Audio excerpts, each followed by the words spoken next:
एक शिप का डूबने के चांसेस कितने परसेंट रहते हैं? क्या कारण होता है शिप डूबने का? अगर शिप डूबने लगे तो क्या हम शिप को छोड़ के निकल सकते हैं? या फिर अगर फायर ऑन बोर्ड हो जाए, मतलब आग लग जाए शिप पे, तो कैसे हम लोग उसको कंट्रोल कर सकते हैं? कौन होता है फायर फाइटर्स ऑन बोर्ड? या फिर अगर आग बुरी तरीके से लग जाए तो क्या हम लोग उसको छोड़ के निकल सकते हैं, या फिर बचने की चांसेस कितने ज्यादा रहता है? इसके साथ ही और भी बहुत सारे पॉइंट्स में ऐड करके ये वीडियो में बताने वाला हूं कि मर्चेंट नेवी में रिस्क या फिर लाइफ हैजार्ड्स कितने टाइप के होते हैं, कैसे हम लोग मतलब सीफेयरर्स ऑन बोर्ड उसको टैकल करते हैं। नमस्कार दोस्तों, मैं हूं सायंतन चैटर्जी, आपका फिर से स्वागत करता हूं मेरे चैनल मिस्टर जहाजी में। ये वीडियो शायद थोड़ा सा लंबा हो जाए बट इंटरेस्टिंग होने वाला है, तो वीडियो को कंटिन्यू कीजिए विदाउट एनी स्किप।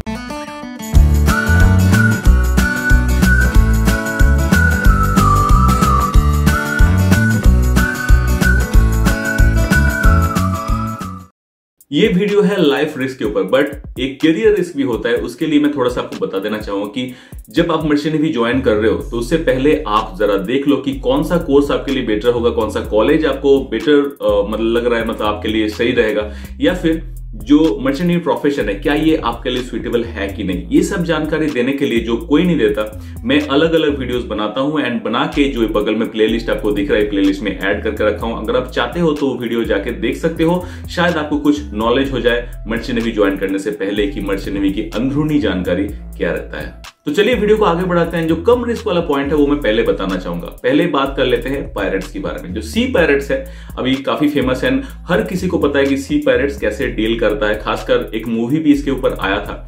तो ये सी पायरेट्स एक्चुअली जनरली आपको हर जगह पे नहीं मिलेगा, लेकिन जो गरीब कंट्रीज है लाइक सूडान, मैं नाम नहीं लेना चाहता, बट जो आपका गल्फ एरिया है, फिर गल्फ ऑफ एडन है, यहाँ पे बहुत ज्यादा इनका दबदबा चलता है एंड ये स्पेशली अटैक करते हैं जो शिप का फ्री बोर्ड कम रहता है। ज्यादा फ्री बोर्ड में इनको चढ़ने का थोड़ा सा मुश्किल हो जाता है, इसके लिए जो कम फ्री बोर्ड है यहाँ पे वो ज्यादा चढ़ते हैं, लाइक टैंकर्स। ये पायरेट वाला सिचुएशन बहुत ही अनप्रेडिक्टेबल है, तो मैं बता नहीं सकता कि एक्चुअली क्या होता है, बट हम लोगों को कुछ ट्रेनिंग दिया जाता है कि कैसे पायरेट्स के साथ डील कर सकते हैं, या फिर कैसे वो सिचुएशन में हम लोग रह सकते हैं। वो जो प्रोसीजर है या फिर कैसे हम लोग कंपनी को बताते हैं या फिर कैसे इन्फॉर्म करते हैं, ये सब कॉन्फिडेंशियल है, तो मैं यहाँ पे डिस्कस नहीं करना चाहता। अगर आप शिप पे जाते हो तो आपको ऑटोमेटिकली ट्रेनिंग के साथ दौरान पता चल जाए कैसे आपको क्या करना है। अलग अलग ड्यूटीज होते हैं अलग अलग सीफेयरर्स के, वो भी आपको पता लग जाएगा। लेकिन इतना तो है कि ये जो सिचुएशन रहता है पायरेट्स का, वो हम लोग कंट्रोल नहीं कर सकते, क्योंकि वो उनके दिमाग के ऊपर है। हम लोग को पता नहीं है कि वो क्या सोच रहे हैं, उसके हिसाब से उनके दिमाग के अकॉर्डिंगली वो काम करते हैं, तो अपने ऊपर कुछ नहीं रहता। हम लोग बस सिचुएशन को फेस करना होता है। तो कभी कभी जान भी आपका जा सकता है, या फिर ये डिपेंड करता है आपके कंपनी के ऊपर, जो कंपनी में आप काम कर रहे हैं, कि वो कितना जल्दी उनका डिमांड मान ले या फिर कोई एक सॉल्यूशन में आए। मतलब वो टाइम तक आपको तो डील करना ही पड़ेगा, लेकिन जो टाइम आपको डील करना पड़ेगा उसके लिए हम लोग को ट्रेनिंग मिलता है। अभी बात करेंगे रफ सी, रफ वेदर या फिर सी सिकनेस के बारे में। रफ सी आपको हर टाइम नहीं मिलेगा, एक सीजनल होता है। हर एक जगह के लिए अलग अलग सीजन रहता है जहां पे रफ सी होते हैं। एंड रफ सी के बारे में मैं एक चीज बताना चाहूंगा, जो बड़े शिप है उनको रफ कम मिलता है, मतलब हिसाब से देखा जाए तो छोटे में ज्यादा मिलता है, जो बड़े हैं वो कम मिलता है, बट रफ सी तो मिलता सबको है, चाहे कितना बड़ा शिप हो जाए। तो ये टाइम में मेन प्रॉब्लम क्या होता है सीफेयरर्स के साथ? मेन प्रॉब्लम ये होता है कि अपना जो इनर बॉडी पार्ट है वो थोड़ा सा मूवमेंट ज्यादा होने लगते हैं। इसके लिए हम लोग को वॉमिटिंग बहुत फ्रीक्वेंटली आते हैं एंड हम लोग का तबीयत जो है वो खराब हो जाता है, बहुत ज्यादा पानी निकल जाता है बॉडी से। इसके लिए हम लोग को बहुत ज्यादा झेलना पड़ता है, फ्रीक्वेंटली उल्टी आते हैं, वॉमिटिंग आते रहते हैं एंड सर भी चक्कर आता है। तो ये जो सिचुएशन है ये लिमिटेड टाइम पीरियड के लिए है। हर एक सीफेयरर्स, ऑलमोस्ट 99% सीफेयरर्स को ये शुरुआत में होता है, लेकिन धीरे धीरे इसका हैबिट बन जाता है, उसके बाद आपका कुछ भी नहीं होगा। अभी बात करते हैं डेंजरस कार्गो या फिर केमिकल्स के बारे में। जो डेंजरस कार्गो हम लोग ऑन बोर्ड कभी कभी लेके चलते हैं, उसके साथ भी हजार्ड हो सकता है। अगर केमिकल लीक हो जाए, शायद बहुत ज्यादा हजार्डस केमिकल हो, तो उसके लिए हम लोग के पास प्रॉपर पीपीई रहता है, मतलब पर्सनल प्रोटेक्टिव इक्विपमेंट्स रहते हैं, जो पहन के हम लोग को काम करना पड़ता है या फिर केमिकल के साथ डील करना पड़ता है। केमिकल नॉर्मली ऑन बोर्ड बहुत जगह पे यूज होता है, इवन क्लीनिंग के पर्पस यूज होता है या फिर डोजिंग के लिए यूज होता है। तो हर एक केमिकल पेल या फिर केमिकल कैंस में उसका इंस्ट्रक्शन दिया रहता है कि कैसे वो केमिकल को आप हैंडल कर सकते हैं, साथ ही में कौन सा प्रोटेक्टिव गियर आपको पहनना है। तो अगर आप ऑन बोर्ड जाते हो ना, फ्रेशर हो, आपको अगर पता नहीं कि वो कौन सा केमिकल है, कैसे यूज करना है, आपको समझ नहीं आ रहा है, तो आप अपना सीनियर से मदद ले सकते हो। लेकिन मेरा सलाह आपसे यही रहेगा कि जब तक आप वो केमिकल के बारे में नहीं जानते हो कैसे यूज करना है, तब तक आप उसको टच मत कीजिए। बात करते हैं हाई वोल्टेज इलेक्ट्रिसिटी के बारे में। शिप पे बहुत ज्यादा वायर्स या फिर केबल्स रहते हैं जिसके through high voltage electricity pass होता है। इलेक्ट्रिक डिपार्टमेंट के लिए ईटीओ यानी इलेक्ट्रो टेक्निकल ऑफिसर्स रहते हैं इस सबको हैंडल करने के लिए। बट कोई भी सीफेयरर्स को, चाहे वो ऑफिसर हो, चाहे वो रेटिंग हो, कोई भी डिपार्टमेंट से बिलोंग करता हो, कभी ना कभी हम लोग ऐसे सिचुएशन में पड़ सकते हैं हम लोग को शॉक लगने की चांसेस रहता है, या फिर कोई वैसा जगह जहां पे इलेक्ट्रिक इक्विपमेंट्स हैं वहां पे काम करने का चांसेस आता है, मतलब हम लोग को कर्म करना पड़ सकता है। तो इसके दौरान आपको अगर टोटल इंफॉर्मेशन नहीं है कि किस तरह का इलेक्ट्रिक है या फिर वो सेफ टू वर्क है कि नहीं, आप खुद से मत जाइए, एक परमिशन लीजिए एंड वो एक रिटन परमिशन होता है। उसके बाद जो ईटीओ रहेगा वो अगर क्लियर करता है कि हाँ that place is safe to work, then आप वहां पे जा सकते हो। Electric hazards is very dangerous hazards, बहुत सारे का डेथ भी हो जाता है इसमें, तो ये आपके ऊपर है। आप अगर ठीक से कंट्रोल करते हो, आप अगर सही से चेकलिस्ट बनाते हो तो आपको कुछ नहीं होगा।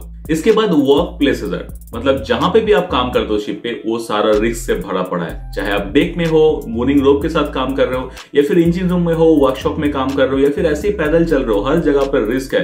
तो ये रिस्क से बचने के लिए हम लोग को पर्सनल प्रोटेक्टिव इक्विपमेंट यूज करना चाहिए, जैसे हेलमेट हो गया, या फिर आपका बॉयलर सूट हो गया, कवर हो जिसको कहते हैं, या फिर सेफ्टी शू हो गया, फिर ग्लव्स हो गया, आई गगल्स हो गया, ईयर प्रोटेक्शन अगर इंजन रूम में काम करते हो तो ये सबको यूज कर लेना चाहिए। हेलमेट का यूज बहुत कम होता है एक्चुअली, बहुत सारे कंपनी में ये स्ट्रिक्टली देखा जाता है, बट कुछ जगह पे हम लोग खुद से निकाल लेते हैं हेलमेट। लेकिन मैं एक बात आपको बताता हूं, समझ लीजिए आप नीचे जा रहे हो, मतलब डेक में जा रहे हो या फिर इंजन प्लेटफॉर्म में जा रहे हो, आप चल रहे हो पैदल, आपके ऊपर हेलमेट नहीं है। लेकिन कभी कभी क्या होता है कि ऊपर चढ़ के, मतलब जो हाइट रहता है टॉप, ऊपर बहुत सारे पाइपलाइंस रहते हैं, पाइपलाइंस को फिक्स करने के लिए कभी हम लोग ऊपर चढ़ना पड़ता है एंड कुछ नट एंड बोल्ट से हम लोग काम करते हैं, कभी कभी ऊपर छूट जाता है। ऐसा भी हो सकता है कि कुछ नट या फिर बोल्ट ऊपर छूट जाए या फिर एक स्पैनर छूट जाए एंड वो वाइब्रेशन से, मतलब सिर्फ जब मूवमेंट करता है वाइब्रेशन से वो धीरे धीरे आके आपके सर पे गिरे। आप समझ सकते हो कि अगर तकरीबन 20 या 30 फीट ऊपर से अगर एक बोल्ट या फिर एक नट आपके सर पे गिरे डायरेक्ट, तो आपको क्या हो सकता है। तो इसके लिए जो हेलमेट है उसका यूज ज्यादा से ज्यादा कीजिए, मेरा यही आपसे रिक्वेस्ट रहेगा। एक्सेप्शनल जो केसेस होता है वो अलग बात होता है, लेकिन नॉर्मल कंडीशन में हमेशा आपका जो पीपीई रहेगा वो आप यूज किया कीजिए। साथ ही में वर्क प्लेस में कोई काम करने से पहले आप प्रॉपर इंस्ट्रक्शन लीजिए आपके सीनियर से कि कैसे वो काम आप कर सकते हो और कौन सा बेस्ट इक्विपमेंट होता है वो काम से डील करने के लिए। तो ये सब जानकारी लेने के बाद ही आप काम कीजिए, ना कि ऐसे ब्लाइंडली चले गए या कोई काम करने लगे, तो इससे ज्यादा हैजार्डस और कुछ नहीं हो सकता है। वर्क प्लेस में हमेशा हम लोग को काम करते रहना होता है एंड कभी ना कभी हम लोग के साथ रिस्क हो जाता है। इसके बाद बात करते हैं होम सिकनेस। देखिए होम सिकनेस आपको सुनने में लग रहा होगा कि नॉर्मल है एंड ये कोई रिस्क नहीं है, बट ये एक रिस्क का कारण है। होम सिकनेस क्या होता है, हम लोग फैमिली के साथ रहते हैं बहुत दिनों एंड ये जो प्रोफेशन है मर्चेंट, यहाँ पे 6 to 9 मंथ्स का हम लोग को कॉन्ट्रैक्ट करना पड़ता है। सडनली हम लोग घर से छोड़ के आते हैं यहाँ पे, जहां पे हम लोग जाते हैं वो अपना कोलिग्स जो रहते हैं, जहां पे हम काम करते हैं जिन लोगों के साथ, उनको भी हम लोग ठीक से नहीं जानते। हाँ, अगर आप back to back same company में सेल कर रहे हो तो कभी कभी 1-2 लड़का आपको रिपीटेड मिल जाएगा, बट मिलने के चांसेस बहुत कम रहता है। तो ये जो एनवायरनमेंट स्विच रहता है, मतलब एक घर का एनवायरनमेंट से लेके आप शिप का एनवायरनमेंट स्विच कर रहे हो एंड वहां पे आपका मन कैसा चल रहा है या फिर आपका दिमाग में क्या चल रहा है, ये भी बहुत एक चीज होता है, जिसके कारण से अगर आपके मन में होम सिक हो रेगुलर बेसिस में बहुत दिनों से, तो आपको काम में भी ध्यान नहीं रहेगा एंड ये जो वर्क प्लेस हजार्ड है ये आपके साथ कभी भी हो सकता है। तो इससे डील करने का तरीका जो है होम सिकनेस में थोड़ा सा बता लेता हूं, अगर मौका मिले आगे जाके मैं इन डेप्थ वीडियो इसके ऊपर बनाऊंगा, लेकिन अभी थोड़ा सा बता लेता हूं कि आप जब ऑन बोर्ड जाते हो तो अकेला अकेला ज्यादा मत रहिए। मतलब शुरुआत में ना जो लड़के आपके मतलब पहले से हैं वहां पे, जो कोलीग्स आपके रहेंगे उनके साथ बात कीजिए। डाइनिंग टेबल में थोड़ा ज्यादा टाइम निकालिए, मतलब खाना खाने के बाद थोड़ा सा बात कीजिए आपस में, या फिर कोई ना कोई दोस्त आपको ऐसे स्पेशल मिल जाता है हर शिप में, वो आप पे जाके भी उनके साथ बात कर सकते हैं। या फिर जो रिक्रिएशन रूम रहते हैं जहाँ पे टेबल्स रहते हैं खेलने का, या फिर कार्ड्स रहते हैं, या फिर जो बिलियर्ड्स रहते हैं, वो भी खेल लीजिए थोड़ा बहुत। इसमें क्या होता है कि दिमाग आपका सही से काम करने लगेगा, डाइवर्ट होने लगेगा फैमिली की तरफ से। फैमिली भी इंपॉर्टेंट है, आप उनसे भी बात कीजिए, बट थोड़ा बहुत डाइवर्ट भी कीजिए अपने वर्क स्टेशन में। तो ये जो सिचुएशन रहता है होम सिकनेस, ये मतलब कोशिश करेगा जल्द से जल्द इससे निकलने का। तो जैसे आप निकलते हो तो आप सेफ हो जाओगे, लेकिन होम सिकनेस के साथ काम करना बहुत ही डेंजरस रहता है। अभी बात करते हैं फायर ऑन बोर्ड या फिर जहाज पे आग लगने की।